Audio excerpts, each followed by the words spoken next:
நம்ம குழந்தைங்க நம்ம வீட்டில் இருந்த வரைக்கும் சேஃபாகவும் ஹெல்த்தியாகவும் இருந்தாங்க.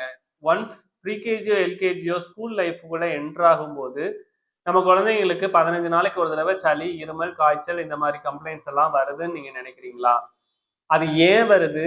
அது என்ன பண்ணா சரி பண்ணலாம்? அப்படிங்கிறத பத்தி இந்த வீடியோல பார்க்கலாம். I am doctor Deepan, homeopathic physician. நம்ம குழந்தைங்க வீட்டில் இருக்கும்போது அவங்க மீட் பண்ணக்கூடிய பர்சன்ஸ் வந்துட்டு ரொம்ப கம்மியான ஆட்களை தான் மீட் பண்ணுவாங்க. அப்போ சான்ஸ் ஆஃப் இன்ஃபெக்ஷன் ரொம்ப கம்மியாக இருக்கும். இப்போ நம்ம குழந்தைங்க முத ஸ்கூல் லைஃப்குள்ளே என்ட்ரு ஆகிறாங்க அப்படின்னா அவங்க மீட் பண்ணக்கூடிய பர்சன்ஸ் வந்துட்டு ரொம்ப ஜாஸ்தி இருப்பாங்க. ஸோ சான்ஸ் ஆஃப் இன்ஃபெக்ஷனும் அவங்களுக்கு ஜாஸ்தியாக இருக்கும்.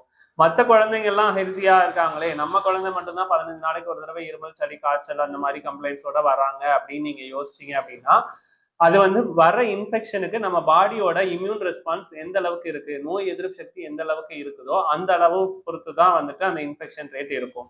ஸோ அதனால நம்ம குழந்தைங்களுக்கு சளி காய்ச்சல் இருக்கு அப்படின்னா வெறும் சளி காய்ச்சலுக்கு மட்டும் ட்ரீட்மெண்ட் பண்ணா பத்தாது, இம்யூன் சிஸ்டத்தையும் பூஸ்ட் பண்ற அளவுக்கான ட்ரீட்மெண்ட்டை கொடுக்கணும்.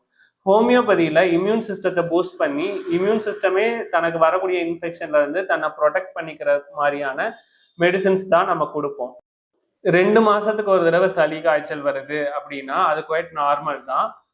பட் 15 நாளைக்கு ஒரு தடவை உங்களுக்கு உங்க குழந்தைக்கு வந்துட்டு சளி காய்ச்சல் அந்த மாதிரி வருது அப்படின்னா பெட்டர் ஒரு ஹோமியோ டாக்டரை கன்சல்ட் பண்ணுங்க. ஹோமியோபதி எடுத்துக்கோங்க. இம்யூன் சிஸ்டத்தை பூஸ்ட் பண்ணி கொடுக்கும். ஃபர்தரா எந்த இன்ஃபெக்ஷன்ல இருந்தும் நம்ம குழந்தைய பாதுகாக்கிறதுக்கு அது யூஸ்ஃபுல்லா இருக்கும். ட்ரை பண்ணி பாருங்க.